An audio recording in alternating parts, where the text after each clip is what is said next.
So hello guys, हामी चाहिँ यसो झ्याउलाएर अब कति बस्नु रुममा कामसाम छैन अनि यसो घुम्न आएको त फुटबल खेल्न ठाउँतिर यसो खेलिदिउँ भनेर आएको त यहाँतिर त के को भिड पुरै जमिरहेको रहेछ, झन्डा सन्डा भोगेर हल्लाइरहेको भोगेर।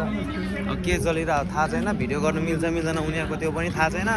यति चाहिँ थाहा छ कि हामी यो भित्र छिर्न मिल्छ, उहाँ पारि गएर हामीले मस्त लगाएर फुटबल खेलेको हेर्ने मिल्छ। ए यिनीहरू के भएको होइन, यो डेली खेल्ने टिम हो। यहाँ चाहिँ के चलिरहेको थाहा होइन, त्यहाँ पुलिस पनि हुनसक्छ, भिडियो गऱ्यो भने फेरि गाँड हान्छ गाँड। किनकि दुबईको पुलिस भनेको एकदम डेन्जर हो, दुबईको पुलिस त खुङखारे हुन्छ, चाक हानिहाल्छ के, गाँड हानिहाल्छ। पाकिस्तानी हुन्छ नि त किनकि धेरै। त्यही हो म अनि मेरो पछाडि एउटा साथी छ, के भन्दैछ तर बल चाहिँ दामी खेल्छ यिनीहरूले, खेल्नु चाहिँ खतरा खेल्छ, बल चाहिँ खतरा खेल्छ।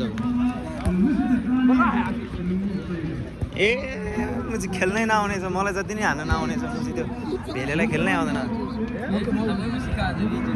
के गर्नु त नि अब ब्रदर, ज्ञान सिक्यो सोध्नुपर्छ के, काले सोल्टीलाई सोध्नुपर्छ।